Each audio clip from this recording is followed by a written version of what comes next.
আৰক্ষী সঞ্চালক মহোদয় ভাস্কৰজ্যোতি মহন্ত দেৱ তেখেতেও আমাক লৈ পেলাই সেইটো সময়তে ডকুমেণ্টাৰী বনাইছিলে। মোক মোৰ অধ্যাপক শ্ৰদ্ধাৰ ঘনকান্ত বৰা বৰবাইনদেৱৰ তেখেতৰ ওপৰত এখন ডকুমেণ্টাৰী বনাইছিলে আৰু সেই ডকুমেণ্টাৰীখনৰ অধ্যাপকৰ ৰোলটো মই প্লে' কৰিছিলোঁ সত্ৰত পৰ্যায়ক্ৰমে গুৱাহাটী কলাক্ষেত্ৰত। এতিয়াও হয়তো আপোনালোকে গ'লে দেখিব গুৱাহাটী কলাক্ষেত্ৰত যি আমাৰ সংগীত নাটক একাডেমী ভৱন আছে, সেই ভৱনত বৰ্তমানো এটা মাটি অখৰা গেলাৰী বুলি এটা মিউজিয়াম তেওঁলোকে তাতে খুব সুন্দৰভাৱে তেওঁলোকে তাতে চিত্ৰ গ্ৰহণ কৰি ৰাখিছে আৰু তাৰ সম্পূৰ্ণ চিত্ৰসমূহ মোৰেই আছে চিত্ৰ। প্ৰত্যেকটো মুহূৰ্তত মই সত্ৰত থাকোঁতেও মই গাঁৱত থাকিলেও মই ৰাতি ইচ্ছা কৰিলে মই শোৱা সময়টো হয়তো চাগে মই হাফ পেণ্ট এটা পিন্ধিও মই শুব পাৰোঁ, কিন্তু মই আজিলৈকে সেইটো কৰি পোৱা নাই। ওহিতে বদুল্লভ পাৰিজাত পুষ্প জোনাৰী পৰিধান কৰে পুষ্পক মহিমায় স্বামীত পৰম সৌভাগিনী হয় নাৰায়ণ।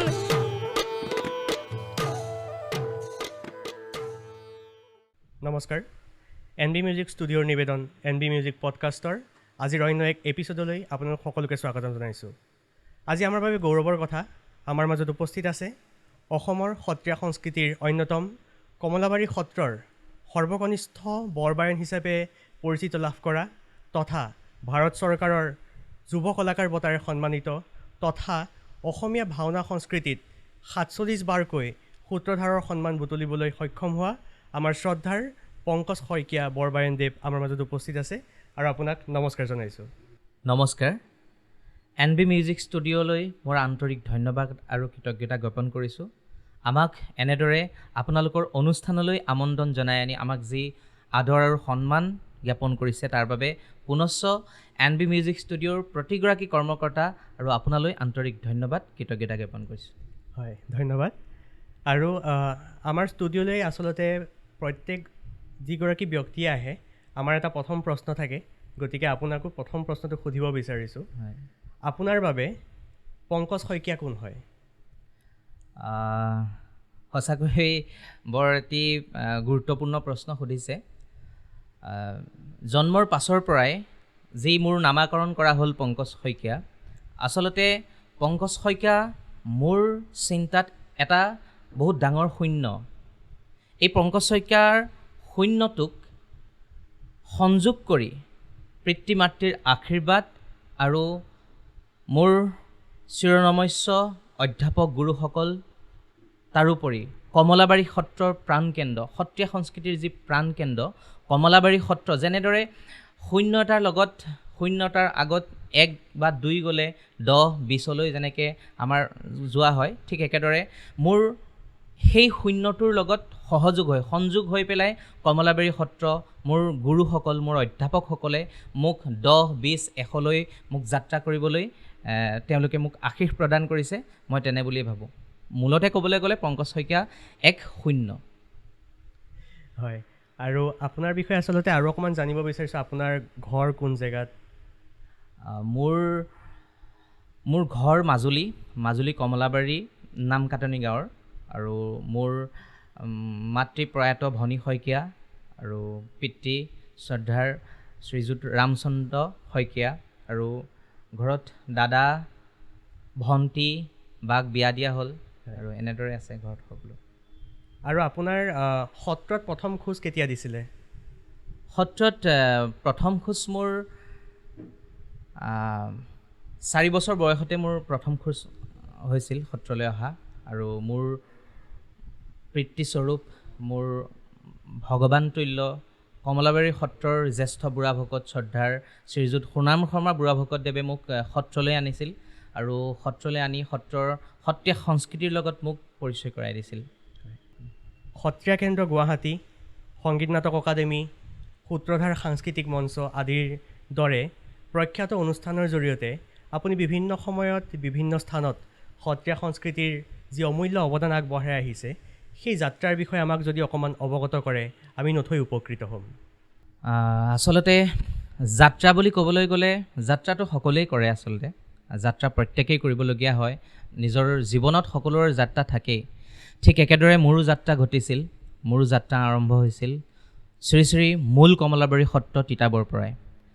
মোৰ সত্ৰীয়া সংস্কৃতি গুৰুসকল, মোৰ অধ্যাপক প্ৰয়াত শ্ৰদ্ধাৰ ৰামেশ্বৰ খাটনীয়া বৰবায়নদেৱ, মোৰ অধ্যাপক শ্ৰদ্ধাৰ টংগেশ্বৰ হাজৰিকা বৰবায়নদেৱ, মোৰ অধ্যাপক শ্ৰদ্ধাৰ শ্ৰীযুত পৰমানন্দ কাকতি বৰবায়নদেৱ আৰু বহুকেইগৰাকী মোৰ গুৰু অধ্যাপকসকলে মোক সত্ৰীয়া সংস্কৃতিৰ যি মাৰ্গ মোক দৰ্শন কৰালে, তাৰোপৰি মোৰ বুঢ়া ভকত কমলাবাৰী সত্ৰৰ জ্যেষ্ঠ বুঢ়া ভকত সোণাৰাম শৰ্মা বুঢ়া ভকতদেৱে মোক এই সম্পূৰ্ণ সত্ৰীয়া সংস্কৃতিৰ লগত জড়িত কৰাই মোক এক পূৰ্ণাংগ কিছু ৰূপ দিবলৈ যি প্ৰয়াস কৰিছিলে, সৰ্বপ্ৰথমেই মই তেওঁলোকক ধন্যবাদ জ্ঞাপন কৰিব লাগিব। আৰু পৰ্যায়ক্ৰমে অসমীয়া সংস্কৃতিৰ অসমীয়াৰ অনুষ্ঠানসমূহৰ লগত মই লাহে লাহে জড়িত হ'বলৈ সুবিধা পালোঁ, কেৱল এই সত্ৰীয়া সংস্কৃতিৰ সোৱাদসমূহৰ মাজৰ পৰাই আচলতে। সেয়েহে অনুষ্ঠান বুলি ক'লে আমি প্ৰথম যিসমূহ অনুষ্ঠান সংগীত নাটক একাডেমীয়ে হওক বা অসমৰ সত্ৰীয়া একাডেমীয়ে হওক, সত্ৰীয়া কেন্দ্ৰ গুৱাহাটীয়ে হওক, এই অনুষ্ঠানসমূহৰ কথা কোৱাৰ আগতে মই ক'ব লাগিব আমাৰ যিখিনি স্থানীয় অনুষ্ঠান, তিতাবৰৰ যিসমূহ স্থানীয় অনুষ্ঠান, তাৰোপৰি আমাৰ যোৰহাটৰ যিসমূহ স্থানীয় অনুষ্ঠান, তাৰোপৰি মই শিৱসাগৰ আমগুৰিত মোৰ জীৱনৰ মই বহুখিনি কাম তাতে মই কৰিলোঁ। যথেষ্ট সংখ্যক পণ্ডিত পৰ্বক মই তাতে লগ পাইছোঁ। শ্ৰদ্ধাৰ প্ৰয়াত জগন্নাথ মহন্ত দেৱ তেখেতৰ সান্নিধ্য মই লাভ কৰিছোঁ। এনেসমূহ আমগুৰিৰ উদয় দত্তদেৱ তেখেতক লগ পাইছোঁ, সৌৰভ শইকীয়া তেখেতক লগ পাইছোঁ। তেখেতলোকৰ সান্নিধ্যত মই যথেষ্টখিনি সাংস্কৃতিক এই জগতখনত মই খোজ কাঢ়িবলৈ বহুতখিনি ক্ষেত্ৰতে মই শিকিছোঁ। লাহে লাহে মোৰ এই সত্ৰীয়া শিক্ষা আগবাঢ়ি অহাৰ লগে লগে পৰ্যায়ক্ৰমে সেইটো সময়ত আমাৰ যেতিয়া সত্ৰীয়া নৃত্যই যেতিয়া ৰাষ্ট্ৰীয় স্বীকৃতি লাভ কৰিলে, ৰাষ্ট্ৰীয় স্বীকৃতি লাভ কৰাৰ পাছৰ পৰা আমাৰ সত্ৰত সত্ৰীয়া শিক্ষাসমূহ আৰম্ভ হয় পৰ্যায়ক্ৰমে। বৰগীতৰ শিক্ষাই হওক, আপোনাৰ খোল গায়ন বায়নৰ শিক্ষাই হওক, তাৰোপৰি আমাৰ নৃত্য শিক্ষাই হওক, এই শিক্ষাসমূহ প্ৰত্যেকটো বস্তু আমাৰ পৰ্যায়ক্ৰমে আৰম্ভ হয়। ঠিক একেদৰে নৃত্য শিক্ষা আমাৰ যিসমূহ মাটি আখৰা শিক্ষাৰ পৰাই মোৰ আৰম্ভ হৈছিলে। আৰু মোৰ সম্পূৰ্ণ এই মাটি আখৰাৰ যাত্ৰাত মোক সম্পূৰ্ণভাৱে সহায় কৰা মোৰ বুঢ়া ভকত শ্ৰদ্ধাৰ সোণাৰাম শৰ্মা বুঢ়া ভকতদেৱে মোক সেইটো সময়ত ৰাতিপুৱা সদায় 4 বজাতে মোক উঠাই পেলাই সদায় আমাৰ চোতালত তেনেকৈ মোক সদায় তেখেতে মাটি আখৰাসমূহ আখৰা কৰায়, প্ৰেক্টিছ কৰায়। আৰু সদায় সদায় মানে তেখেতৰ লগত মই যিহেতু মই সেইটো সময়ত মই সৰু, আৰু তেখেতৰ লগত মোক সদায় এটা ডিমাণ্ড এটা থাকে, মোক এই বস্তু দিব লাগিব, মোক ক্ৰিকেট খেলা বল এটা দিব লাগিব, তেতিয়াহে মই আমুক মাটি আখৰাটো মই পাৰি দিম। এনেকুৱা ধৰণৰ বিভিন্ন আচলতে কথা আছিলে তেখেতৰ লগত, চুক্তি আছিলে। আৰু সেই চুক্তি অনুসৰি লাহে লাহে মই প্ৰত্যেকটো মাটি আখৰাত মই পৰিপূৰ্ণ হৈ উঠিলোঁ। আৰু সংগীত নাটক একাডেমী মানে আণ্ডাৰ যেতিয়া আমাৰ সত্ৰীয়া সংস্কৃতিয়ে ৰাষ্ট্ৰীয় স্বীকৃতি লাভ কৰিবলৈ সক্ষম হ'ল শ্ৰদ্ধাৰ প্ৰয়াত ভূপেন হাজৰিকাদেৱৰ তত্ত্বাৱধানতে।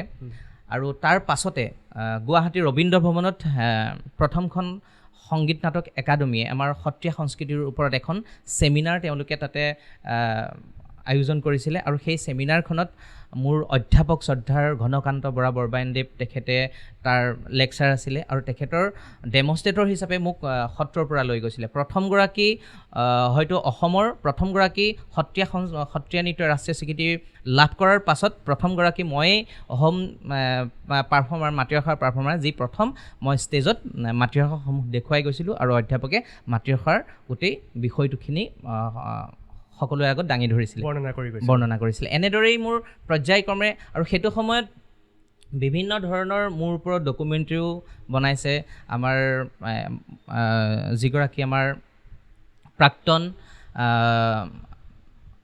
আৰক্ষী সঞ্চালক মহোদয় ভাস্কৰজ্যোতি মহন্ত দেৱ, তেখেতেও আমাক লৈ পেলাই সেইটো সময়তে ডকুমেণ্টাৰী বনাইছিলে।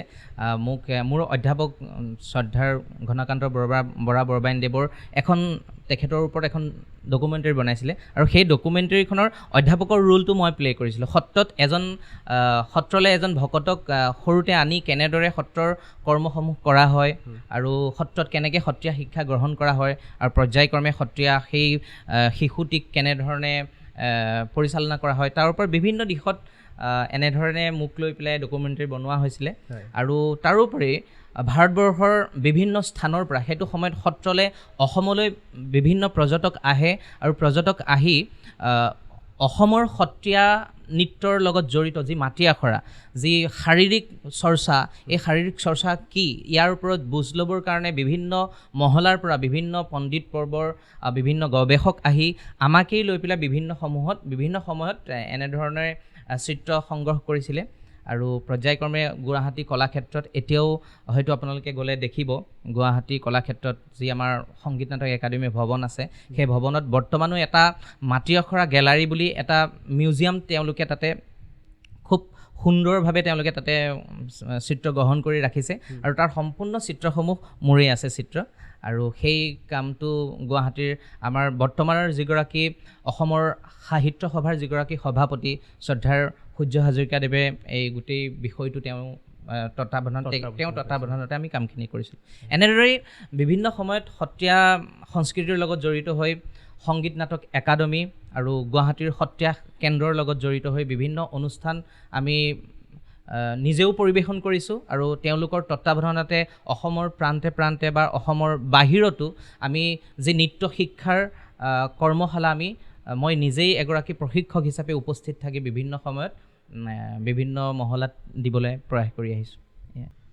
আৰু আপোনাক আমি যিহেতু দেখিছোঁ, আগতেও লগ পাইছোঁ, দেখিছোঁ যে আপোনাৰ ব্যক্তিত্ব বহুখিনি যুৱকতকৈ পৃথক, যদি আপোনাৰ সাজপাৰৰ ধৰণো চাওঁ পৃথক।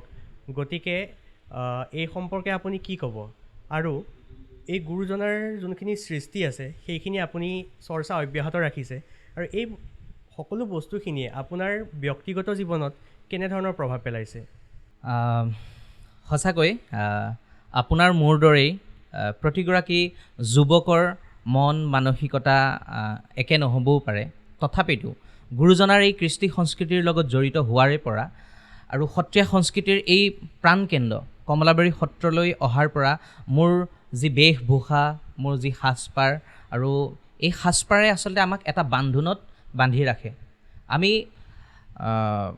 খুব সাধাৰণভাৱে আমি ক'বলৈ বিচাৰিলে আমি এটা কথা আমি ক'ব পাৰোঁ, আমি সামাজিকভাৱে আমি সদায় সচেতন হৈ থাকিবৰ কাৰণে, আমি সমাজৰ এগৰাকী নাগৰিক হৈ থাকিবৰ কাৰণে, সৎ নাগৰিক হৈ থাকিবৰ কাৰণে আচলতে আমাৰ প্ৰথম কথা আমাৰ বেশভূষা, আমাৰ বচন, আমাৰ খাদ্য, আমাৰ বচন মানে আমাৰ ভাষণ, এনেকুৱা ধৰণৰ আমাৰ কিছুমান বেৰ, আমাৰ যেনেকৈ আমাৰ বেৰা থাকে, এই বেৰাবিলাকৰ মাজত থাকিলে আচলতে আমি সদায় আমাৰ এটা শক্তি আমাৰ লগত জড়িত হৈ থাকে। হয়তো এই গুৰুজনাৰ আদৰ্শৰে আমাৰ যি ধুতি, আমাৰ যি চেলেং, আমাৰ যি কুৰ্তা, আমাৰ যি পায়জামা, আমাৰ যি এই জাতীয় সাজযোৰ, আমাৰ এই জাতীয় সাজযোৰে আমাক বিভিন্ন সময়ত বিভিন্ন শক্তি আমাক আচলতে প্ৰদান কৰি থাকে।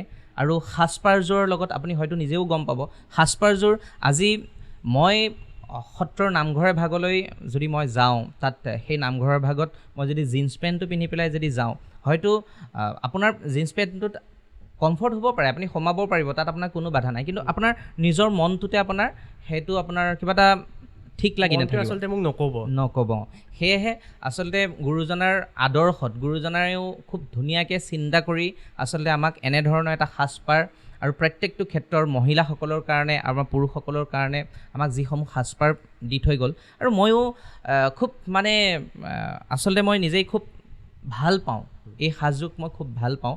বিভিন্ন সময়ত মই সাংস্কৃতিকভাৱে বিভিন্ন জেগালৈ গৈছোঁ, অসমৰ বাহিৰত গৈছোঁ, বিভিন্ন ভাৰতবৰ্ষৰ বিভিন্ন স্থানত গৈছোঁ, মোৰ সুবিধা নহয়, মোৰ সুবিধা আহিছে। বিভিন্ন সময়ত মই যে সেই পেণ্টটো পিন্ধিব পৰা এটা সুবিধা, বা আপুনি হয়তো জানিব যোৰহাটৰ দিল্লী পাব্লিক স্কুলত মই কৰ্মৰত আছিলোঁ, আৰু কৰ্মৰত থকাৰ সময়খিনিতো বিভিন্ন সুবিধা আহিছে মোৰ জীৱনলৈ, যে মই পায়জামা, কুৰ্তা পায়জামা মই পিন্ধিব পাৰোঁ, বা মই পেণ্ট পিন্ধি পেলাই মই বিভিন্ন স্থানলৈ যাব পাৰোঁ, কিন্তু মোৰ মনে নকয়। কিন্তু মোক এনেদৰেই মোক ভাল লাগে। প্ৰথম যেতিয়া মই চাকৰিত জইন কৰিবলৈ গৈছোঁ, তেতিয়া বিভিন্ন ছাত্ৰ ছাত্ৰীসকলে মোক একদম ওপৰৰ পৰা তললৈকে চায়, মানে কেনেকুৱা ধৰণৰ আচলতে কোন আহিছে, আচলতে তেওঁলোকে ইমানখিনি বিষয়ে অসমৰ সত্ৰীয়া সংস্কৃতিৰ বিষয়ে তেওঁলোকে ইমান অৱগত নহয়, যিসমূহ আমাৰ অসমীয়া ছাত্ৰ ছাত্ৰী তেওঁলোকে বুজি পায়। এনেধৰণৰ বিভিন্ন সময়ত মই মোৰ শিক্ষাটো মই যেতিয়া LP স্কুল পাছ কৰি মই যেতিয়া আপোনাৰ হাইস্কুল পঢ়িবলৈ গ'লোঁ, কলেজ পঢ়িবলৈ গৈছোঁ, ইউনিভাৰ্চিটি পঢ়িবলৈ গৈছোঁ, বিভিন্ন সময়ত য'তেই গৈছোঁ মোৰ এইযোৰ সাজপাৰেই আছে। আৰু কেতিয়াবা অকণমান কেতিয়াবা কাৰোবাৰ লগত সেইটো একে সমানে যাবলৈ অসুবিধা এটা হয় অৱশ্যে, কিন্তু এটা কথা এই সাজযোৰে অলপ সংযমী হোৱাত সহায় কৰে নেকি বাৰু? একদম সম্পূৰ্ণ। এই সাজযোৰ আপোনাৰ গাত থকালৈকে আপোনাৰ ভাষণেই হওক বা আপোনাৰ ভূষণেই হওক, আপোনাৰ প্ৰত্যেকটো ক্ষেত্ৰতে আপোনাক সংযমী কৰি ৰাখিব। মানে এটা সিগনেল ব্ৰেইনলৈ পঠিয়াই থাকে একদম পুৰা বেলেগ এটা আপুনি কেনেধৰণে যাব, আপুনি কেনেধৰণে ৰ'ব, আপুনি কেনেধৰণে কাৰোবাৰ লগত সাংঘাতিক এটা মানে এই সাজযোৰৰ এটা সাংঘাতিক শক্তি আছে। আপুনি কৰোঁ বুলি ক'লেও আপুনি কেতিয়াও মানে এনেকুৱা ধৰণৰ এটা আপুনি কৰ্ম কৰিব নোৱাৰে যিটো আপোনাক নেকি এই সাজযোৰে আপোনাক বান্ধি ৰাখে। আৰু মই তেনেকৈ বিভিন্ন ক্ষেত্ৰতো পাইছোঁ, আৰু সেইকাৰণেই হয়তো মই ভাল পাওঁ সাজযোৰক। আৰু প্ৰত্যেকটো মুহূৰ্তত মই সত্ৰত থাকোঁতেও, মই গাঁৱত থাকিলেও, মই ৰাতি ইচ্ছা কৰিলে মই শোৱা সময়তো হয়তো চাগে মই হাফ পেণ্ট এটা পিন্ধিও মই শুব পাৰোঁ, কিন্তু মই আজিলৈকে সেইটো কৰি পোৱা নাই। এনেকেই মোৰ ভাল লাগে। আৰু আপোনাৰ জন্মদাত্ৰী মাতৃৰ মৃত্যুৰ পিছত তেখেতক সাংস্কৃতিকভাৱে জীয়াই ৰখাৰ আপোনাৰ যি এক সুন্দৰ প্ৰচেষ্টা, তাৰেই নিদৰ্শন হ'ল সূত্ৰধাৰ সাংস্কৃতিক মঞ্চ। গতিকে এই অনুষ্ঠানৰ জৰিয়তে আপুনি কেনেধৰণৰ কাম কৰি আছে অকণমান আমাক অৱগত কৰিব নেকি? এইটো প্ৰশ্ন কৰাৰ কাৰণে সঁচাকৈ খুব মানে ভাল লাগিছে, আৰু মই নিজেই গৌৰৱ অনুভৱ কৰোঁ। মই মাতৃৰ সন্তান, যিহেতু মোৰ মাতৃগৰাকী কিমান হয়তো চাগে দানবীৰ হ'ব পাৰে তাক মই কেতিয়াও বিশ্লেষণ কৰিব নোৱাৰিম। আৰু মাতৃয়ে মোক জন্ম দি মাতৃয়ে মোক এটি ভাল স্থানলৈ ৰূপান্তৰিত কৰিলে, যে কমলাবাৰী সত্ৰলৈ মোক পঠালে। আৰু তাৰ লগে লগে মোৰ সত্ৰীয়া শিক্ষা আৰম্ভ হ'ল, আৰু সত্ৰীয়া শিক্ষা আৰম্ভ কৰি কৰি সত্ৰত যেতিয়া আমাৰ ভাওনাসমূহ কৰা হয়, তেতিয়া মোক খুব সেইটো এজন সূত্ৰধাৰী নিৰ্মালী প্ৰদান কৰিবৰ কাৰণে সেই সূত্ৰধাৰজন এজন নিজেই পৰিচালক, এজন নিজেই অভিনেতা, এজন নিজেই বাদক, এজন নিজেই গায়ক, এনেকৈ বিভিন্ন সম্পূৰ্ণ তেওঁৰ সেই দক্ষতাখিনি থাকিব লাগিব আচলতে। কিন্তু কমলাবাৰী সত্ৰত মোক সূত্ৰধাৰো সেই কম বয়সতে মোক কিন্তু দিয়া হৈছিলে। এখন ৰামবিজয় নাটকৰ অংকীয়া ভাওনা ৰামবিজয় নাটকৰ মোক সূত্ৰধাৰ তেওঁলোকে মোক নিৰ্মালী প্ৰদান কৰিছিলে। আৰু আমাৰ সত্ৰৰ সূত্ৰধাৰ নিৰ্মালী প্ৰদান কৰাৰ কাৰ্যসূচীবিলাক বিভিন্ন ধৰণৰ। আজিকালি যেনেকৈ ল'ৰা এটাক আগবঢ়াই দিছে ভাওনা এখনত, বোলে মোৰ ল'ৰাটোক ক্লাছ দুটামান কৰি পেলাই সূত্ৰধাৰজন ভাওনা এখন আছে পৰহিলে সূত্ৰধাৰ শিকাই দিয়া, আমাৰ তেনেকুৱা ধৰণৰ নাছিলে। আমাৰ সূত্ৰধাৰ নিৰ্মালী প্ৰদান কৰিবৰ কাৰণে আমাৰ সমূহ ভকতক একত্ৰিত কৰি এখন আমি শৰাই তাতে নামঘৰত দিব লাগিব। বৰসৰাৰ আগদিনাখনি এখন শৰাই দিব লাগিব, আৰু তাতে মিঠৈ প্ৰসাদ সমূহ ভকতক দিব লাগিব, আৰু গুৰুসকলক অংগ বস্ত্ৰৰে তেওঁলোকক সন্মান জনোৱা হয়, আৰু বিভিন্ন ধৰণৰ আমাৰ কাৰ্যসূচী থাকে। তেনেধৰণেই মোৰ সূত্ৰধাৰ যাত্ৰাও মোৰ আৰম্ভ হৈছিলে কমলাবাৰী সত্ৰৰ পৰাই। আৰু লাহে লাহে যেতিয়া মই সূত্ৰধাৰত অসমৰ বিভিন্ন প্ৰথম মই উদগনিমূলক এটা বঁটা পাইছিলোঁ। আমাৰ তিতাবৰ মাধৱপুৰ অঞ্চলৰ এখন ভাওনা যেতিয়া অসম ভাওনা সন্মিলনত তেওঁলোকে মানে অংশগ্ৰহণ কৰিবলৈ আহিছিলে, তেতিয়া মই একেবাৰে কণমানি, মোক তেওঁলোকে লৈ আহিছিলে। মোক তেওঁলোকে তেতিয়া উদগনিমূলক, আৰু মোৰ তেতিয়া কণ্ঠ মানে খুব, আৰু এতিয়া অকণমান বহিছে, তেতিয়া মই বহুত মানে হাই নোটত মই গাব পাৰোঁ, যথেষ্ট হাই নোটত গাব পাৰোঁ হয়তো। আৰু মোৰ নৃত্যৰ ওপৰত তেওঁলোক সন্তুষ্টি লোভি মোক বিচাৰকৰ বিশেষ বঁটা আৰু উদগনিমূলক মোক বঁটা তেওঁলোকে তেতিয়াই মোক দিছিলে। লাহে লাহে মোৰ এনেদৰে সকলো অসমৰ বিভিন্ন বৰ্তমান সময়ত মই প্ৰথমতেই কৈছোঁ আমগুৰিৰ শ্ৰদ্ধাৰ উদয় দত্তদেৱ, মোৰ কি কয় দাদা তুল্য ৰিংকু শৰ্মা, প্ৰকাশ শইকীয়া, আৰু সৌৰভ শইকীয়াদেৱ আৰু সুৰজিৎ বৰুৱা, এওঁলোকৰ তত্ত্বাৱধানত মই আমগুৰিলৈ যাত্ৰা কৰিলোঁ। লাহে লাহে আমগুৰি যি পুবেৰুণ শিল্পী সমাজ ভাওনা দল আছিলে, সেই ভাওনা দলৰ লগত মই বিভিন্ন সময়ত বহুবাৰ মই ভাওনাৰ প্ৰতিযোগিতাত মই অংশগ্ৰহণ কৰিলোঁ, আৰু তেনেধৰণে বিভিন্ন স্থান দৰ্শন কৰিলোঁ। পৰ্যায়ক্ৰমে গৈ গৈ গৈ গৈ আমি সৌৰভ শইকীয়াদেৱৰ নেতৃত্বত, দেৱৰঞ্জন বৰা ককাইদেউৰ নেতৃত্বত মণিকাঞ্চন ভাওনা দল গঠন হ'ল। আৰু এই মণিকাঞ্চন ভাওনা দলৰ লগত জড়িত হৈ মই মোৰ যি সূত্ৰধাৰ যাত্ৰা বিভিন্ন সময়তে মই তেনেধৰণেই, আৰু তাৰোপৰি অসমৰ যোৰহাট জিলা আৰু গোলাঘাট জিলা বিভিন্ন অসমৰ প্ৰায় যিসমূহ পুৰণা ভাওনা দল সকলো ভাওনা দলৰ লগতে অংকুৰ শইকীয়াদেৱ শ্ৰদ্ধাৰ নাজিৰা দিলীপ শইকীয়া তেখেতলোকৰ তত্ত্বাৱধানতো মই বিভিন্ন সময়ত মই সূত্ৰধাৰ চৰিত্ৰ ৰূপায়ণ কৰিছোঁ। এই সূত্ৰধাৰ যাত্ৰাটোৱে মোক আচলতে মোক সাংস্কৃতিক জগতখনত মোক বেছিকৈ সামৰি পেলালে। প্ৰত্যেক মহলাৰ লগত মোক পৰিচয় কৰাই দিলে। যোৰহাটৰ বহুকেইগৰাকী বায়ন আছে শ্ৰদ্ধাৰ, এতিয়া তেখেতৰ নাৰদ ভাও কৰে উজ্জ্বল দত্ত, সকলোৱে চিনি পায়। উজ্জ্বল দা, নিতুমণি বৰা বায়ন, তেখেতৰ লগতো মই বিভিন্ন সময়ত বহুবাৰ মই সূত্ৰধাৰ চৰিত্ৰ ৰূপায়ণ কৰিছোঁ। এনেধৰণে মোৰ সূত্ৰধাৰ যাত্ৰা কৰি মোক মোৰ মাতৃয়ে তেতিয়া এই সূত্ৰধাৰ চৰিত্ৰটো ৰূপায়ণ কৰিবৰ কাৰণে মোৰ যিযোৰ সাজ প্ৰয়োজন হ'ব, সেই মোৰ মাতৃ এগৰাকী তাঁত বয়, তেওঁ তাঁতৰ শিল্পী আছিলে। খুব সুন্দৰ তেওঁ তাঁতৰ কাপোৰবিলাক তেওঁ ব'ব জানে মোৰ মায়ে। আৰু মোৰ মায়ে নিজৰ তাঁততে বৈ মোক এযোৰ সূত্ৰধাৰ ড্ৰেছ তেওঁ বনাই দিছিলে, আৰু সেই তাঁতত বৈ বনাই দিছিলে। আৰু সেই ড্ৰেছযোৰৰ পৰাই মই বিভিন্ন সময়তে বিভিন্ন স্থান লাভ কৰিবলৈ সক্ষম হ'লোঁ। আৰু সত্ৰৰ কৰ্মসমূহতো মই সেইযোৰ ড্ৰেছ পিন্ধি পেলাই মই তেনেকৈ কৰিলোঁ। তেনেকৈ গৈ লাষ্টত মোৰ যেতিয়া মাতৃৰ কিছু শাৰীৰিক দুৰ্বলতা হ'ল, শাৰীৰিক অসুস্থতা বৃদ্ধি হ'ল, তেনেদৰে তেতিয়া লাহে লাহে আমগুৰিৰ আৰু এগৰাকী অভিনেতা পৰিচালক শ্ৰদ্ধাৰ কুলেন্দ্ৰ বৰা দেৱই, তেখেতে তেতিয়া সেইটো সময়ত পূবেৰনৰ আৰু আমগুৰি মণিকাঞ্চন ভাওনা দলত তেখেতে নাৰদৰ চৰিত্ৰটো কৰি থাকে। এই সূত্ৰধাৰ চৰিত্ৰটোৰ পৰা মই নিজে এদিন অৱশ্যে মই যে খুজিলোঁ তেখেতক মই কৈছিলোঁ যে মোক কৰিবলৈ খুব মন যায় মোৰ নাৰদৰ চৰিত্ৰটো, আপুনি নকৰি পেলাই মোক এদিনৰ কাৰণে আপুনি মোক কৰাব পাৰে নেকি? তেখেতে মোক শিকাই বুজাই খুব ধুনীয়াকৈ। আৰু মোক এই নাৰদৰ চৰিত্ৰটো শিকোৱাৰ ক্ষেত্ৰত এগৰাকী সীমান্ত ফুকন দেৰগাঁৱৰ খুব এগৰাকী ভ্ৰাম্যমান জগতৰো আৰু তেখেত এগৰাকী সামাজিক নাটকৰ ভাল এগৰাকী পৰিচালক। তাৰোপৰি মোৰ গুৰু প্ৰমানন্দ কাকতি বৰবায়নদেৱ, তেখেতৰ মোক যথেষ্ট অৰিহণা আছে। তেখেতৰ অবিহনে মোৰ এই সাংস্কৃতিক যাত্ৰা কেতিয়াও সফল হ'বই নোৱাৰে। এনেদৰে মই ভাওনা কৰি থাকোঁতে এদিন এখন আমগুৰিত মই ভাওনা কৰি আছোঁ, তেতিয়া মাতৃৰ গা খুব অসুস্থ আৰু যোৰহাট মেডিকেললৈ আনিবলগীয়া হ'ল। যোৰহাট মেডিকেলত মাতৃক থ'লেহি আৰু তেতিয়া ক্ৰমান্বয়ে মাতৃৰ অসুস্থতা বৃদ্ধি পাই গৈ আছে। মই তেতিয়া নাৰদৰ 3টামান চিন মই কৰি আছোঁ। 4 নম্বৰ চিনটো মানত মাতৃৰ পৰা মোলৈ এটা ফোন আহিছে, মোক তেতিয়া জান বুলি মাতে, যে কয় জান মই ভাল হৈ যাম, তই চিন্তা কৰিব নালাগে, তই ক'ত আছ? মই ক'লো মই এনেকৈ বোলো ভাওনা কৰি আছোঁ, মই ৰাতিপুৱাই পামগৈ। বাছ সিমানখিনিয়েই মোৰ মাতৃৰ লগত মোৰ শেষ কথা আছিলে। আৰু তাৰ পাছতে মাতৃৰ আচলতে চুগাৰ নীল আছিলে, মাতৃৰ মৃত্যু ঘটিছিলে। আৰু পুৱা গৈ মাতৃক মই দৰ্শন কৰিলোঁ। তেনেদৰে তাৰপিছতে মাতৃৰ বিয়োগৰ পাছত আমি মাজুলীত এখন আমি ভাওনা দিছিলোঁ, নৃসিংহযাত্ৰা ভাওনা। আৰু সেই নৃসিংহযাত্ৰা ভাওনাৰ শেষত তাৰপিছত মই চিন্তা কৰিলোঁ যে সকলোৱে মোক কিন্তু যথেষ্টভাৱে সহায় কৰিছিলে।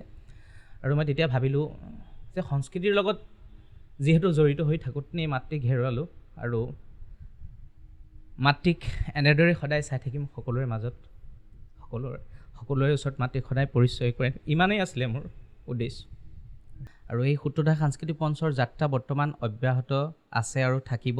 আমি এইবাৰো সূত্ৰধাৰ সাংস্কৃতিক মঞ্চই আমি 8ম বাৰ্ষিকত ভৰি দিলোঁ। 8ম বাৰ্ষিকত ভৰি দি সূত্ৰধাৰ সাংস্কৃতিক মঞ্চই এইবাৰ অসমৰ 2খনকৈ জিলাত মাতৃৰ সোঁৱৰণত আমাৰ 8ম বাৰ্ষিক অধিৱেশন আমি পালন কৰিলোঁ যোৰহাট জিলাত। আৰু আমাৰ সূত্ৰধাৰ সাংস্কৃতিক মঞ্চ য'ত জন্ম লাভ কৰিছিলে আমগুৰি, শিৱসাগৰ আমগুৰিত, আমি তাতো খুব সুন্দৰভাৱে মাতৃৰ সোঁৱৰণি এই অনুষ্ঠানভাগ আমি উদযাপন কৰিলোঁ।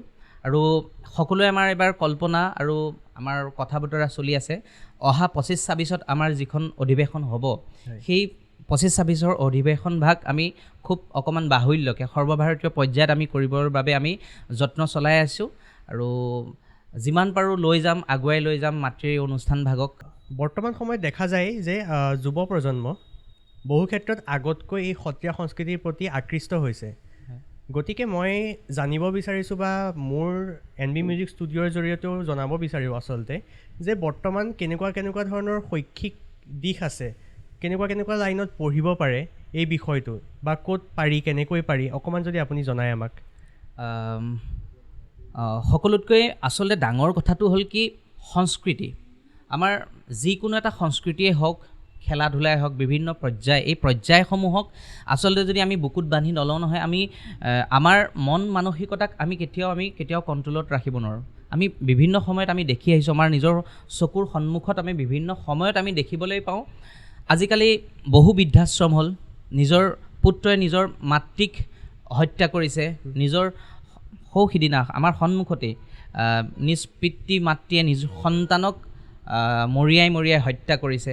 যোৰহাটতো বিভিন্ন সময়ত দেখিবলৈ পাইছোঁ দুজন সৰু ল'ৰাৰ মাজত, ক্লাছ 9ৰ দুজন ল'ৰাৰ মাজত সংঘৰ্ষ হৈ এজনে আনজনক হত্যা কৰিবলৈ যি উদ্যত হৈছে, এনেধৰণৰ বিভিন্ন সময়ত আৰু যুৱ শৃংখলতাৰ যি মানে সাংঘাতিক এটা মানে সৃষ্টি হৈছে, মানে জোৱাৰ সৃষ্টি হৈছে। এই জোৱাৰটোক আচলতে শেষ কৰিবৰ কাৰণে, এই জোৱাৰটোক নিঃশেষ কৰিবৰ কাৰণে একমাত্ৰ শক্তিয়ে হ'ল সংস্কৃতি। যি সংস্কৃতিৰ লগত জড়িত হৈ থাকিব, সি কেতিয়াও অপ্ৰীতিকৰ ঘটনা। আজি মই যদি পংকজ শইকীয়া বৰবায়ন হিচাপে মই কালিলৈ যোৰহাটৰ বৰুৱা চাৰিআলিতে হওক, মই এখন টাউনৰ মাজত মই যদি কাৰোবাৰ লগত যদি সৰু এটা যদি তৰ্কাতৰ্কি যদি হয়, মই কেতিয়াও মাৰপিট কৰিব নোৱাৰোঁ, কাৰণ কালি মোৰ এটা আত্মসন্মান আছে। কালিলৈ মই সমানে যদি মই কাৰোবাক যদি হাত তুলিবলৈ যাওঁ, তেতিয়া মানুহে মোক প্ৰশ্ন কৰিব।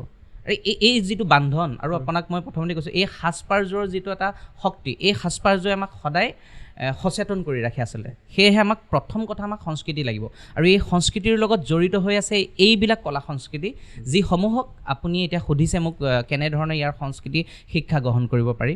গুৰুজনাৰ এই যি সত্ৰীয়া সংস্কৃতিৰ প্ৰাণকেন্দ্ৰ কমলাবাৰী সত্ৰৰে সদায় এটা শুদ্ধ ৰূপত এই সাংস্কৃতিক বাতাৱৰণ সকলোৰ গাঁও অঞ্চল সকলোৰে মাজত দিবলৈ সদায় চেষ্টা কৰি আহিছে, আৰু আমাকো তেনেদৰে সদায় শিকাইছে যাতে আমি এটা সুন্দৰ সংস্কৃতি এই নৱপ্ৰজন্মক আমি দিব পাৰোঁ, আৰু যাতে আমি শুদ্ধ ৰূপত দিব পাৰোঁ। গুৰুজনাৰ প্ৰত্যেকটো কৃষ্টি সংস্কৃতি আমি শুদ্ধ ৰূপত তেওঁলোকক দিব পাৰোঁ, আৰু তাৰ মূল কেন্দ্ৰই হৈছে সত্ৰ। আমি সত্ৰক আওকাণ কৰি, সত্ৰক আঁতৰাই আমি কোনো সত্ৰীয়া সংস্কৃতি, আমি গায়ন বায়নেই হওক, সত্ৰীয়া নৃত্যই হওক, ভাওনাই হওক, কোনো সংস্কৃতি আমি পৰিপূৰ্ণ শুদ্ধ ৰূপত আমি কেতিয়াও নাপাওঁ। আমি সত্ৰৰ যিহেতু প্ৰাণকেন্দ্ৰ, সত্ৰক নগচাকৈ, সত্ৰৰ সেই ভূমিকণ দৰ্শন নকৰাকৈ আমি শিকিব পাৰোঁ। আমাৰ ইউনিভাৰ্চিটি হৈ গ'ল, ডিব্ৰুগড় ইউনিভাৰ্চিটিত আমাৰ সত্ৰীয়া সংস্কৃতি, আমাৰ পাৰফৰ্মিং আৰ্ট চলি থাকে। ডিব্ৰুগড় ইউনিভাৰ্চিটিও সত্ৰলৈ বিভিন্ন সময়ত প্ৰত্যেক বছৰে তেওঁলোকৰ গৱেষণা ছাত্ৰ ছাত্ৰীসকলক সত্ৰলৈ পঠায়। বাৰু গুৱাহাটীতো আছে, বিভিন্ন মহলাত এতিয়া সত্ৰীয়া সংস্কৃতিৰ যিটো জোৱাৰ আছে সকলোৱে শিকি আছে, কিন্তু এনেধৰণৰ কিছু সত্ৰীয়া সংস্কৃতিৰ লোক আছে যি সত্ৰীয়া সংস্কৃতিত বহুতো আগুৱাই গৈছে, কিন্তু সত্ৰ কি চিনি নাপায়। মানে বেছ বস্তুটো জানিবলৈ সত্ৰ লাগিবই, একদম সত্ৰ লাগিবই। কিন্তু সেইকাৰণে মই আজি আপোনালোকৰ NB মিউজিক ষ্টুডিঅ'ৰ জৰিয়তে যিসকল শ্ৰোতা দৰ্শকে, যিসকলে আমাক দৰ্শন কৰি আছে, চাই আছে, সকলোকে মই আহ্বান জনাওঁ, যদিহে গুৰুজনাৰ কৃষ্টি সংস্কৃতি শুদ্ধ ৰূপত আপোনালোকে শিকিবলৈ বিচাৰে বা শিকিও আছে শুদ্ধ ৰূপত, তথাপিতো এই মূল ক্ষেত্ৰখনত আহি ইয়াৰ পৰিৱেশ পৰিস্থিতিৰ লগত নিজক খাপ খুৱাই আকৌ পৰৱৰ্তী সময়ত যদি বাহিৰত শুদ্ধ ৰূপত যদি শিকি থাকে, তেতিয়া ইয়াৰ মাদকতাটো বেছি বৃদ্ধি হ'ব। সেয়েহে আপোনালোকৰ এই যিখিনি কোৰ্চ বুলি কৈছে, ডিব্ৰুগড় ইউনিভাৰ্চিটিত এতিয়া বৰ্তমান আমাৰ আজিকালি ডিগ্ৰী কৰাৰ পাছত ডিব্ৰুগড় ইউনিভাৰ্চিটিত মাষ্টাৰ ডিগ্ৰী হৈ গ'ল। আগতেতো এইটো MUs আছিলে, এতিয়া MUs নকৰি MA কৰি দিছে।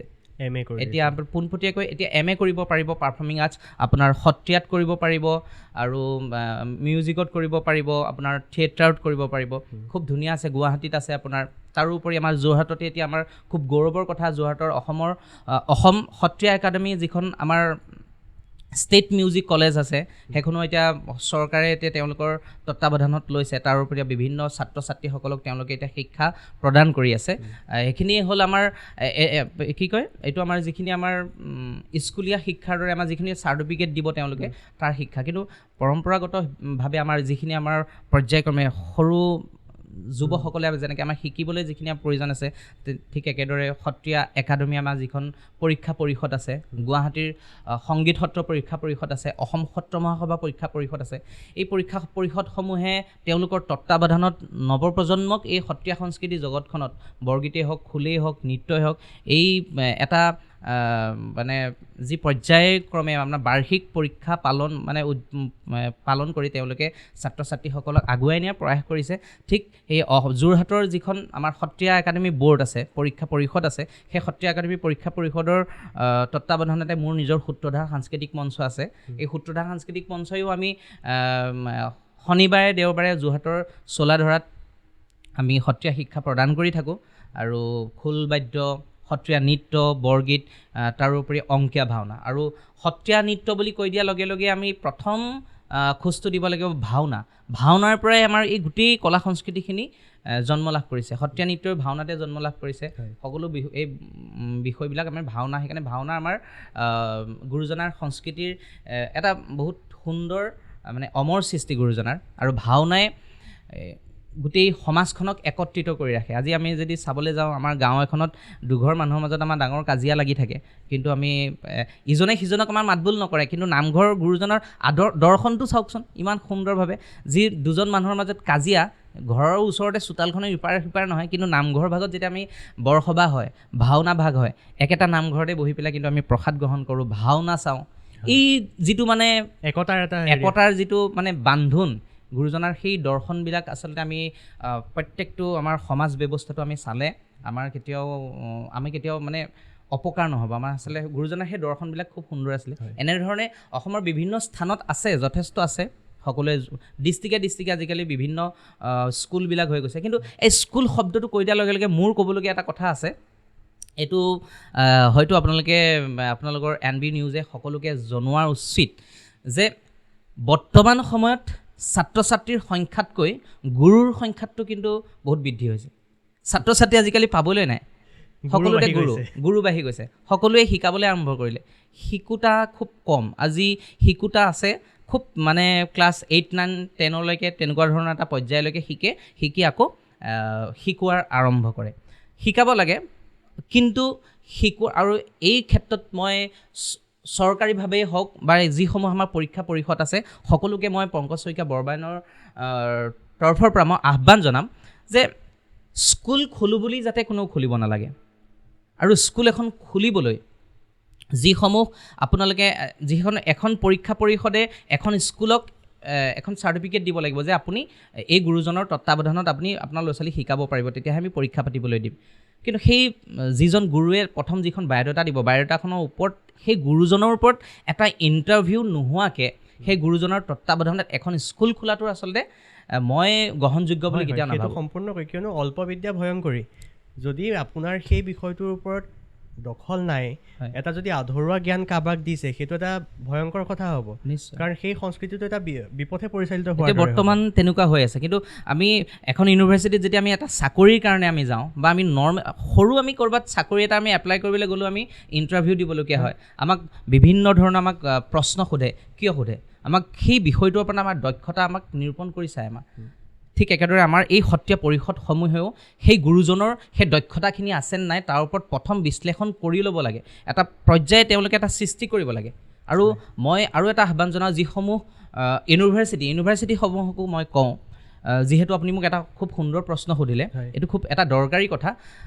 এনেকুৱা ধৰণৰ আমি কেতিয়াবা দেখিবলৈ পাইছোঁ যে জীৱনত কেতিয়াও সত্ৰীয়া সংস্কৃতিৰ লগত জড়িত হোৱা নাই, কিন্তু পোনে গৈ পেলাই কোনো এখন ইউনিভাৰ্চিটিৰ আণ্ডাৰত গৈ তেওঁ মাষ্টাৰ ডিগ্ৰী কৰিবলৈ ছিট পাইছে। এইটো এটা বৰ্তমান সময়ত হয়তো চাগে এনেকুৱা ধৰণৰ হ'ব পাৰে, ছাত্ৰ ছাত্ৰীৰ সংখ্যা কম, সেইকাৰণে নিৰ্দিষ্ট কোনোবা ছাত্ৰ ছাত্ৰীক তাত এডমিশ্যন দি তেওঁলোকে নিজৰ ছাত্ৰ ছাত্ৰীৰ সংখ্যা বৃদ্ধি কৰাই তেওঁলোকক আকৌ প্ৰথমৰ পৰা মাতৃভাষা শিক্ষাৰ পৰা তেওঁলোকক শিকোৱাৰ এটা সেই 2 বছৰত যি এটা ইমান বিশাল এখন মানে এই সংস্কৃতিৰ মানে যিটো এটা পৰ্যায়টো 2 বছৰত কেনেধৰণে এটা মানে ডিগ্ৰী তেওঁলোকক দিব। আৰু সেই ডিগ্ৰীটো দিয়াৰ পাছত যেতিয়া তেওঁ যেতিয়া ডিব্ৰুগড় ইউনিভাৰ্চিটিয়ে হওক বা এখন গুৱাহাটী ইউনিভাৰ্চিটিয়ে হওক বা এখন ইউনিভাৰ্চিটিৰ যেতিয়া এখন চাৰ্টিফিকেট পাব, তেওঁতো এখন স্কুল খুলিবই। তেওঁক আকৌ মই বা কোনোবা এখন পৰীক্ষা পৰিষদে তেওঁক এখন আকৌ নতুনকৈ সেইটোও ক'ব লাগিব, তেওঁক এখন আকৌ নতুনকৈ চাৰ্টিফিকেট দিয়া কোনো প্ৰয়োজন নাই, কাৰণ কেলৈ তেওঁক এখন ইউনিভাৰ্চিটিয়ে দি থৈছে। কিন্তু তেওঁ প্ৰথম যাত্ৰাটো আমি চাব লাগিব। এনেকুৱা ধৰণৰ বহুতখিনি ক্ষেত্ৰ হৈ আছে, আৰু এই ক্ষেত্ৰসমূহক যাতে অকণমান বাধা আৰোপ কৰে, আৰু আমাৰ বাধা আৰোপ কৰিব নোৱাৰা কোনো কথাই নাই। আমাৰ যথেষ্ট পণ্ডিত পৰ্বৰসকল আছে আমাৰ মাজত, তেওঁলোকে একত্ৰিত হৈ আৰু মই ভাবোঁ যোৰহাট ডিষ্ট্ৰিক্টত নিৰ্দিষ্ট সেই 4 বা 5জনেই থাকিব লাগে প্ৰশিক্ষক আৰু সেই 4-5জন প্ৰশিক্ষকক যোৰহাট ডিষ্ট্ৰিক্টৰ যিসমূহ বা অসমৰ যিসমূহ গুণী ব্যক্তি অধ্যাপক গুৰু সত্ৰৰ যিসকল অধ্যাপকসকলে তেওঁলোকক ট্ৰেইন কৰক আৰু তেওঁলোকে ট্ৰেইন কৰি পেলাই সেই 5জন ব্যক্তিক যোৰহাট ডিষ্ট্ৰিক্টত সত্ৰীয়া শিক্ষা দিবৰ কাৰণে ঠিক প্ৰত্যেকটো ডিষ্ট্ৰিক্টত তেনেধৰণে সেই এখন সমিতিয়ে সেই শিকাৰুসকলক শিকাবৰ কাৰণে বোলে শিৱসাগৰ ডিষ্ট্ৰিক্টত 5জন আমুকত 5জন তেতিয়া স্কুলৰ সংখ্যাও কমিব আৰু এখন স্কুলৰ ছাত্ৰ ছাত্ৰীৰ সংখ্যাও বাঢ়িব প্ৰয়োজন হ'লে এখন স্কুলত 4জন প্ৰশিক্ষকো আমি দিব পাৰোঁ এনেদৰে যদি কৰে বিষয়বিলাক খুব সুন্দৰ হৈ পৰিব নহ'লে এতিয়া আপোনাৰ এইটো ওখ স্থান তাত আপুনি ৰৈ পেলাই যদি শিলগুটি এটা তললৈ মাৰি দিয়ে এতিয়া সত্ৰীয়া নৃত্য বিশেষকৈ সত্ৰীয়া নৃত্যৰ ক্ষেত্ৰটোৱে ক'ম সত্ৰীয়া নৃত্যৰ কোনোবা এজন গুৰুৰ মূৰতে পৰিব শিলগুটিটো আৰু মাটি আখৰা কৰি এটা সুস্থ আৰু নিৰোগী শৰীৰ পাব পাৰিনে অৱশ্যেই মই প্ৰথমতে আপোনালোকক মই কৈয়ে আহিছোঁ আচলতে মোৰ এই সাংস্কৃতিক যাত্ৰাটো মোৰ সত্ৰীয়া সংস্কৃতিৰ যাত্ৰাটো আৰম্ভণিয়ে হ'ল মাটি আখৰা প্ৰথমতে বিভিন্ন মোৰ ওপৰত ডকুমেণ্টাৰী হৈছিলে মই কৈছোঁ বিভিন্ন ভিডিঅ' বিভিন্ন পৰ্যটক আহি পেলাই মোৰ লৈ পেলাই তেওঁলোকে কাম কৰিছিলে সেয়েহে মই নিজেও জানো মাটি আখৰা যোনে শুদ্ধ ৰূপত নকৰিব মাটি আখৰা যিসকলে অভ্যাস নকৰিব তেওঁলোকে কিন্তু কেতিয়াও শুদ্ধ ৰূপত এই নৃত্যৰ ভংগীমাসমূহ মানে সঞ্চালন কৰিব নোৱাৰিব মাটি আখৰাই প্ৰথম কথা মই শাৰীৰিক সুস্থতাৰ লগত মানে আঁতৰাই ৰাখি কেৱল মই প্ৰথমতে নৃত্যৰ কথাটো কৈ লৈছোঁ মাটি আখৰা হ'ল এটা বিৰাট ডাঙৰ ঔষধ যি আমি যেনেকৈ আমাৰ গেছৰ প্ৰব্লেম এটা হ'লে আমি মানে গেছৰ টেবলেটটো খালে যেনেকৈ আমাৰ গেছৰ বেমাৰটো ভাল হ'ব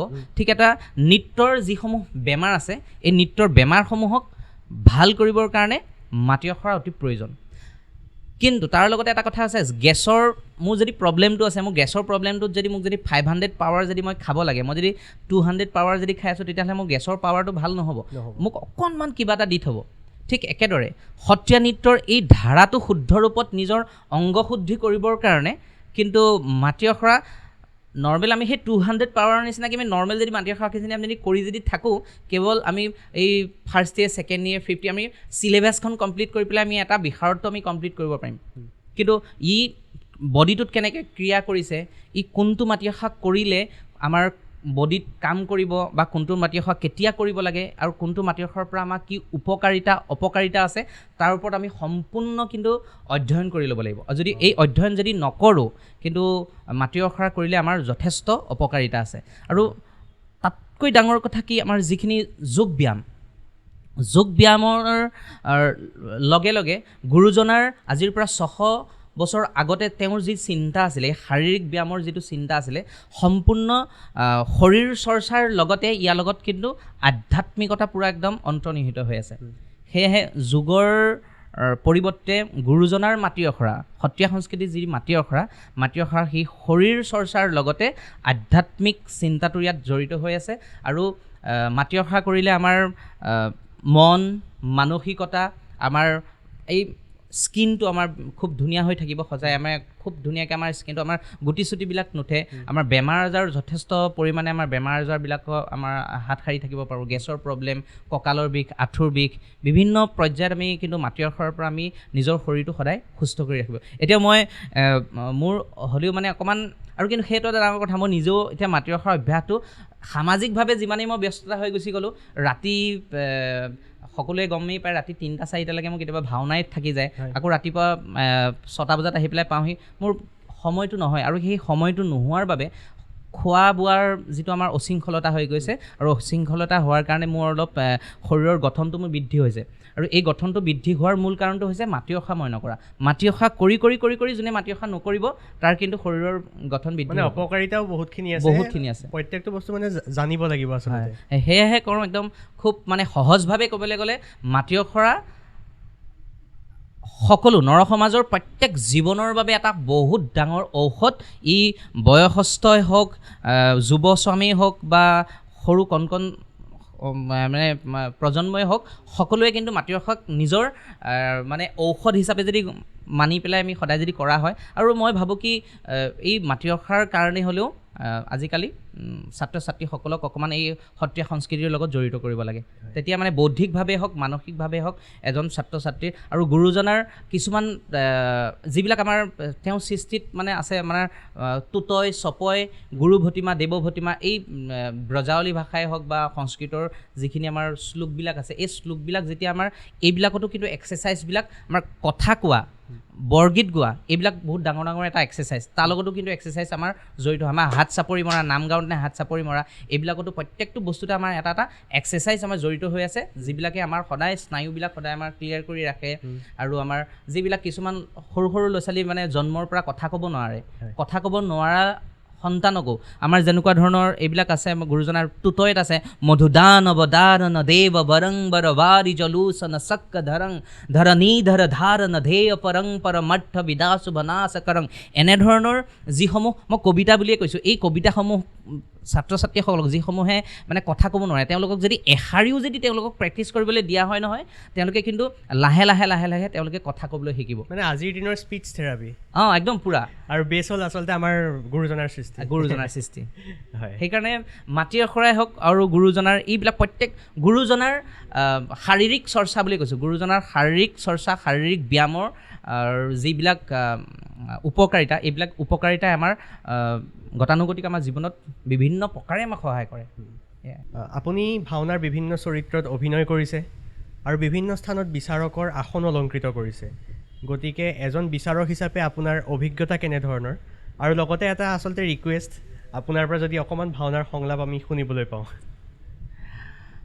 নিশ্চয় বিশেষকৈ ভাওনা প্ৰতিযোগিতা বুলি কোৱাৰ লগে লগে বৰ্তমান ভাওনা প্ৰতিযোগিতা কেৱল অকল আমাৰ যি অসমীয়া ভাওনা প্ৰতিযোগিতাই এতিয়া এটা জনপ্ৰিয়তা অৰ্জন কৰি আছে আৰু অসমীয়া ভাওনা প্ৰতিযোগিতাৰ লগত মই বহু সৰুৰ পৰাই জড়িত মই কৈছোঁৱেই বৰ্তমানলৈকে মই সূত্ৰধাৰ চৰিত্ৰতে মই প্ৰথম ভাওনা সংস্কৃতিৰ লগত মই সোমাই পৰিছিলোঁ তাৰ পৰ্যায়ক্ৰমে গৈ গৈ মই নাৰদৰ চৰিত্ৰ কৰিবলৈ ল'লোঁ আৰু পৰ্যায়ক্ৰমে বিভিন্ন চৰিত্ৰসমূহ মই কৰিবলৈ আৰম্ভ কৰিলোঁ আৰু সমাজ সংস্কৃতিৰ লগত যিহেতু জড়িত সেই সামাজিকভাৱে যিসকল ব্যক্তিয়ে আমাৰ লগত পৰিচিত সেই ব্যক্তিসকলে আমাক বিভিন্ন সময়ত তেওঁলোকৰ অনুষ্ঠান মোক চৰিত্ৰ ৰূপায়ণ কৰিবৰ কাৰণেও মাতে আৰু বিভিন্ন সময়ত প্ৰতিযোগিতাৰ বিচাৰকৰ আসন গ্ৰহণ কৰিবৰ কাৰণে মাতে এতিয়া বিচাৰকৰ আসন গ্ৰহণ কৰা বুলি কোৱাৰ লগে লগে আচলতে বহুত ডাঙৰ কথা এটা অভিজ্ঞতা এটা আহি যায় প্ৰথম বিচাৰকৰ আসন গ্ৰহণ কৰাটো মোৰ প্ৰথম অভিজ্ঞতাই আছিলে কিন্তু অভিজ্ঞতাবিলাক মই খুব আচলতে স্পষ্টবাদী মই মানুহজন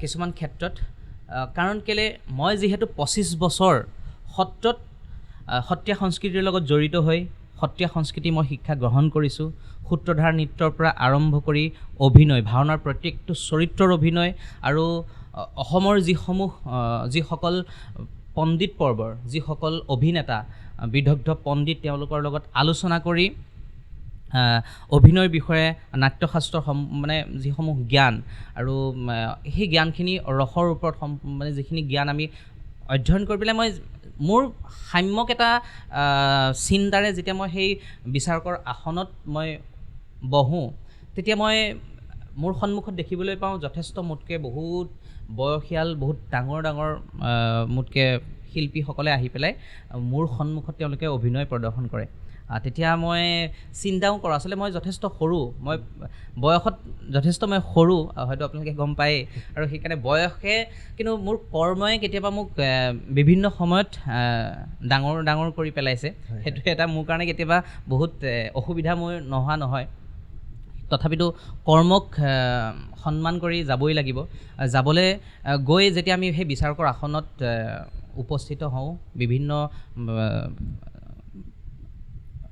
দখল থকা শিল্পীসকলক আমি বিবেচনা কৰিবলগীয়া হয় কিন্তু সেইখিনিলৈকে ঠিকেই আছে কিন্তু এই ভাওনাৰ বুলি কোৱাৰ লগে লগে মই আপোনালোকক যি প্ৰথমতে ক'লোঁ মাটি আখৰাৰ হ'ল আমাৰ সত্ৰীয়া নৃত্যৰ গ্ৰামাৰ সত্ৰীয়া নৃত্যৰ সৃষ্টি হৈছিলে ভাওনাৰ পৰাই আপুনি ভাওনা এখনত প্ৰৱেশ প্ৰস্থান বা ইয়াৰ লগত অংগ সঞ্চালনা বা প্ৰত্যেকটো হস্তমুদ্ৰা ইয়াত শুদ্ধ ৰূপে তাত মানে দিয়া এই প্ৰত্যেকটো বস্তু কিন্তু মাটি আখৰাৰ পৰাই কিন্তু অহা এই বস্তুবিলাক যদি শুদ্ধকৈ যদি নকৰোঁ তেতিয়াহ'লে আমি হাজাৰ দক্ষ শিল্পী হ'লেও আমাৰ কিন্তু মই বোলে অভিনয় খুব ধুনীয়া কৰিছোঁ, মোৰ কণ্ঠ খুব ধুনীয়া, মোৰ চব ধুনীয়া, কিন্তু যদি মোৰ যদি প্ৰৱেশখনে যদি সেই আমাৰ গ্ৰামাৰে কোৱা মতে যদি মোৰ প্ৰৱেশখন যদি নহয়, আমাৰ সত্ৰীয়া নৃত্য বুলি কৈ দিলে সত্ৰীয়া নৃত্যৰ মূল বৈশিষ্ট্যটোৱে হ'ল আমাৰ উল্লাস থাকিব লাগিব, তাত উৰা থাকিব লাগিব।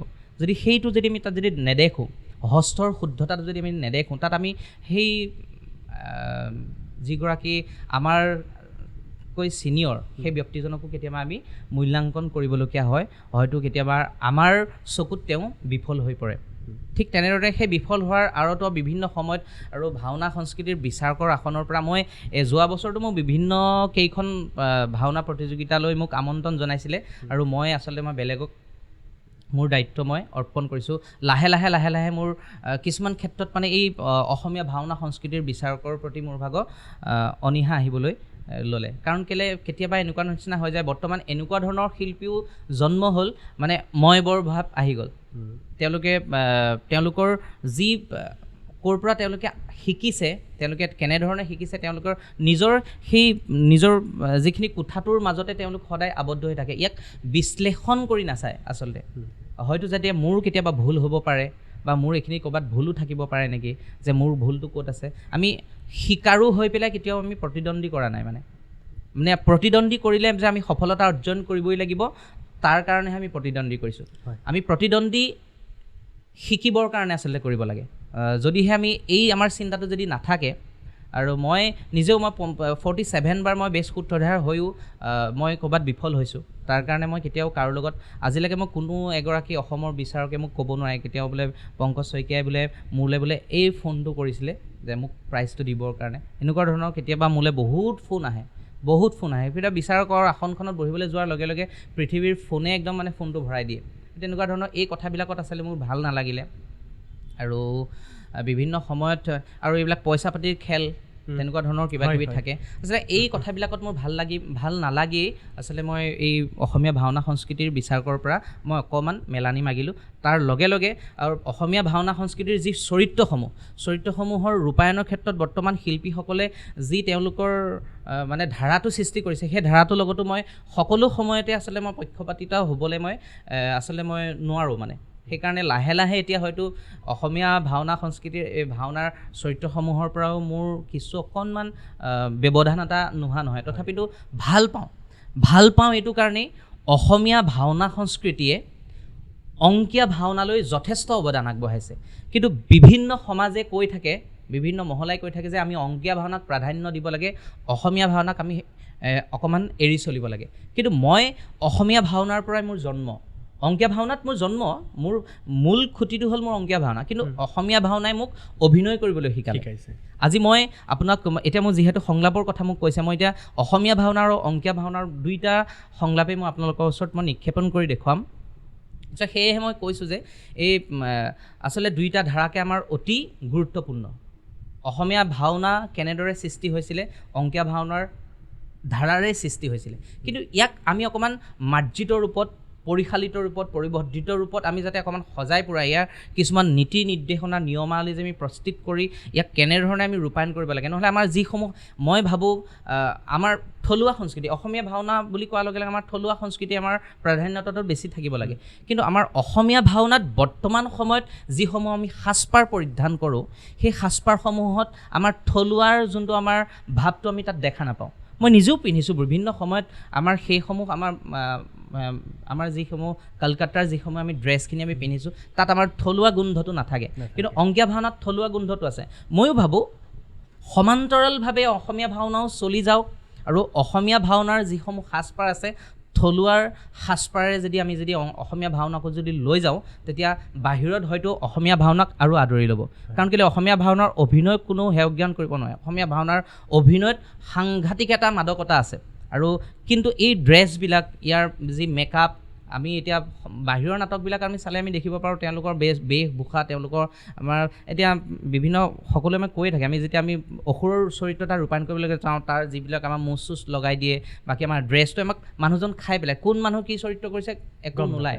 কিন্তু ভাল ফিটিং, খুব সুন্দৰ অসমীয়া আমাৰ যিসমূহ আমাৰ পাটৰ কাপোৰ বা এই মানে আমাৰ আহিলাসমূহে যদি আমি সুন্দৰ যদি সাজপাৰ যদি আমি চিলাই লওঁ তেতিয়া আমাৰ এই অভিনয়সমূহো সুন্দৰভাৱে ফুটি উঠিব আৰু আমাৰ থলুৱা গোন্ধটো ওলাব আৰু অসমীয়া ভাওনাই খুব এটা সুন্দৰ গতি কৰিব বুলি আচলতে মই আশাবাদী আৰু সেয়েহে মই সকলোলৈকে প্ৰত্যেকগৰাকী কোনেও যাতে মোক মানে দোষাৰোপ কৰিব নালাগে আচলতে মই সম্পূৰ্ণ মনৰ কথা কৈছোঁ মই পুনৰ কৈছোঁ মই অসমীয়া ভাওনা খুব ভাল পাওঁ অসমীয়া ভাওনাত অভিনয় কৰাৰ মোৰ অতি প্ৰাণ এটা আছে সেয়েহে যদি আপোনালোকে সকলোৱে অসমৰ ভাওনা সন্মিলন যিখন আমাৰ সমিতি আছে সমিতিখনলৈও আহ্বান জনাওঁ আপোনালোকে এই অসমীয়া ভাওনা সংস্কৃতিক আৰু অকণমান আগুৱাই লৈ যাবৰ বাবে যদি এইসমূহ কৰ্ম যদি কৰিব পাৰি আপোনালোকে অকণমান বিবেচনা কৰি চাব আৰু এইখিনিকে কৈ মই আপোনালোকলৈ আন্তৰিক শ্ৰদ্ধাৰো সেৱা নিবেদন কৰিছোঁ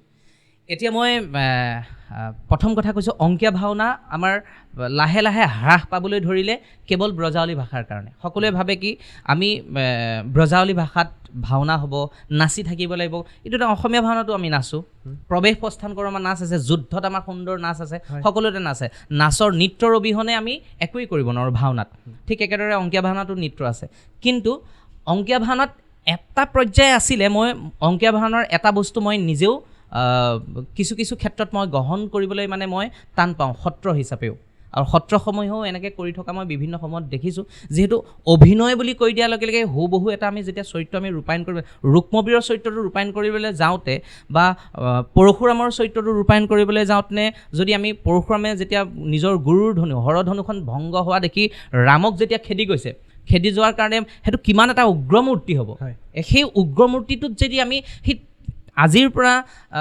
40 বছৰ 30 বছৰ আগৰ যিসমূহ সুৰত অংকীয়া ভাওনাসমূহ কৰা হয় যেনেকৈ আমাৰ যাত্ৰাপালাবিলাকত এতিয়া আমাৰ যাত্ৰাপালা হয়তো আপুনি চাইছে নাই নাজানো যাত্ৰাপালাও অসমৰ পৰা প্ৰায় হওঁ এটা অৱস্থা কিন্তু সেই যাত্ৰাপালাসমূহত মানে সুৰত কথাবিলাক কয় এই শুন সভা সদলোক মানে এনেকুৱা টাইপৰ সুৰত কথাবিলাক মানে কয় আমাৰ নিচিনা কথোপকথন কথাত তেওঁলোকে মানে নকয় মানে আপুনি যদি সুৰত যদি কয় নহয় আপোনাৰ ইজন কেৰেক্টাৰেও আপোনাক সুৰতে মানে উত্তৰটো দিব ঠিক একেদৰে অংকীয়া ভাওনাটো তেনেকুৱা ধৰণৰ কিছুমান সুৰ আছিলে আহে বীৰন্দ্যক পুত্ৰ এনেকুৱা টাইপত আছিলে আৰু এই টাইপবিলাক থকাৰ কাৰণে হয়তো চাগে সকলোৱে এইটো বুজিবলৈও টান পায় আৰু ইমান মানে আজিকালি কি লাগে অগ্ৰতা লাগে অকণমান অলপ মানে খুব এটা সৌন্দৰ্যতা এটা সকলোৱে বিচাৰে আমি পৰম্পৰাটো ৰক্ষা কৰি আধুনিকতাক আমি সদায় অকণমান লগত ল'বই লাগিব আজি মই পৰম্পৰাটো কৰাৰ লগে লগে আজি মই পাটৰ চোলাটো পিন্ধিছোঁ কিন্তু পাটৰ চোলাটো আগতে হয়তো চাগে আমাৰ সত্ৰৰ ভকতসকলে বা তেনেকুৱা ধৰণৰকৈ নিপিন্ধাকৈ আছিলে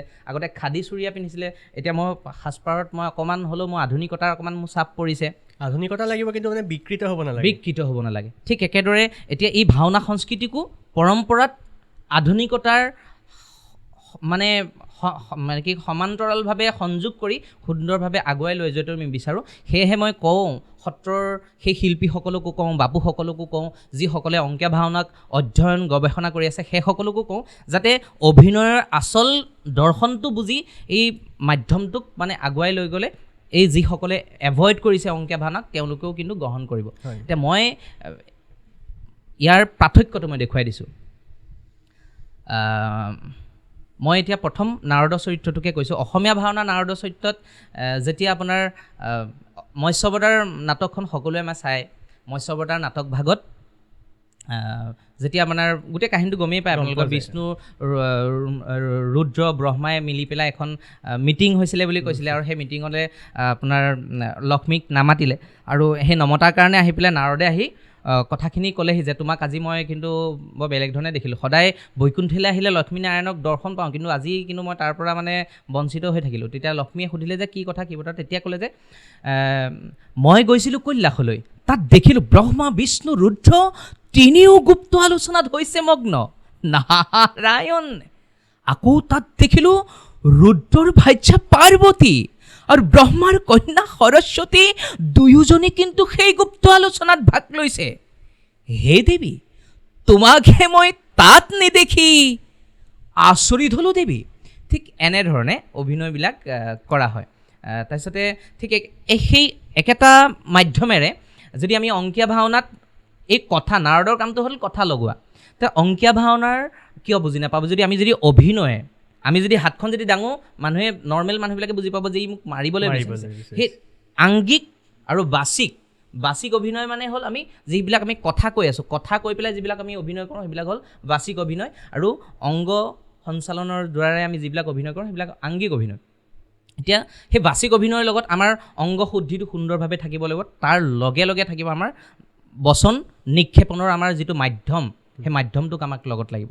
সেয়েহে পাৰিজাতহৰণ নাটকখনত এপাহ পাৰিজাত ফুল পুষ্প নাৰদে স্বৰ্গৰ পৰা আনি পেলাই কৃষ্ণৰ সন্মুখত ৰুক্মিণী থাকোঁতে ৰুক্মিণীৰ হাতত দি দিছিলে, কৃষ্ণৰ হাতত দি দিলে, আৰু দি পেলাই ক'লে যে এই পুষ্পপাহ যোনে কিন্তু পিন্ধিব তেওঁক এৰি পেলাই স্বামী ক'লৈকো নাযায়। তাৰপিছত সেই কথাটো গম পাই পেলাই ৰুক্মিণীয়ে ক'লে যে মই তোমাৰ প্ৰথম পত্নী, সেয়েহে এই পুষ্পপাহ মোক দিয়া। কৃষ্ণই একো কথা নাভাবি সুন্দৰভাৱে পুষ্পপাহ পিন্ধাই দিলে ৰুক্মিণীক। সেই কথাটোকে নাৰদে আহি পেলাই বেলেগ এটা কোঠাত সত্যভামা আছে, দ্বিতীয় সত্যভামাৰ ওচৰত আহি পেলাই কৈছেহি, আহি দেৱী সত্যভামা, তোহাৰি স্বামী শ্ৰীকৃষ্ণক বৰি বিষম চেষ্টা দেখলো। সত্যভামাই কৈছে, আহি মণিৰাজ, তোহো কি দেখল, কি শুনল, সত্যৰে হামাক স্বৰূপ বাত কহ। আহি দেৱী সত্যভামা, হামো দেৱ দুৰ্লভ পাৰিজাত পুষ্প স্বৰ্গ সন্থে আনি কৃষ্ণক হাতে দিলো। ওহি দেৱ দুৰ্লভ পাৰিজাত পুষ্প যো নাৰী পৰিধান কৰে, পুষ্পক মহিমায় স্বামীত পৰম সৌভাগিনী হয় নাৰায়ণ। ইহা জানি হামু বোললো, ওহি পুষ্পক যোগ্য দেৱী, ওহি পুষ্পক যোগ্য দেৱী সত্যভামা। হে দেৱী, তথি কৃষ্ণে কয়লি কি তোহাক কটাক্ষ কৰি আপোন হাতে প্ৰিয়া ৰুক্মিণীক মাথে পৰম সাদৰে উহি দেৱ দুৰ্লভ পাৰিজাত পুষ্প পিন্ধাল দেৱী। হা হা দেৱী, তোহ দুৰ্ভাগা ভেলি, তোহাৰ জীৱন ধিক্ক ধিক্ক ধিক্ক। সতিনীক অদ্ভুতয় ধিকি তোহ কি নিমিত্তে প্ৰাণ ৰাখ, তোহ জীৱন্তে মৰলি, তোহ জীৱন্তে মৰলি। এনেকুৱা টাইপত মানে এই অভিনয় কৰাৰ মাধ্যমটো যদি হয় তেতিয়া সৰ্বসাধাৰণ দৰ্শকেও বুজি পাব আৰু ইয়াক গ্ৰহণো কৰিব। আৰু এটা মানে অকণমান উত্তেজিত চৰিত্ৰৰ কথা মই কৰিবলৈ, এতিয়া অসমীয়া যি আমাৰ নৃসিংহ অৱতাৰ ভাওনা ভাগত হিৰণ্যাক্ষ যিটো আমাৰ চৰিত্ৰ, যিটো তাৰ মানে মাদকতা আছে, মানুহে দৰ্শকে ভাল পায়, অসমীয়াত কৈ বুজি পায়, ভাল পায়। মহাকাল তুৰন্তে সাজু কৰা মোৰ সপ্তভৈৰী বিপুল বাহিনী, প্ৰথমতে স্বৰ্গ জয়, তাৰ পাছতে ভৰিৰে মোহাৰি খাই অতিথিৰ অপাৰ দৰ্পক যমৰাজৰ যমদণ্ড হাতে তুলি লৈ এফালৰ পৰা দেৱ শূন্যময় কৰিম স্বৰ্গ।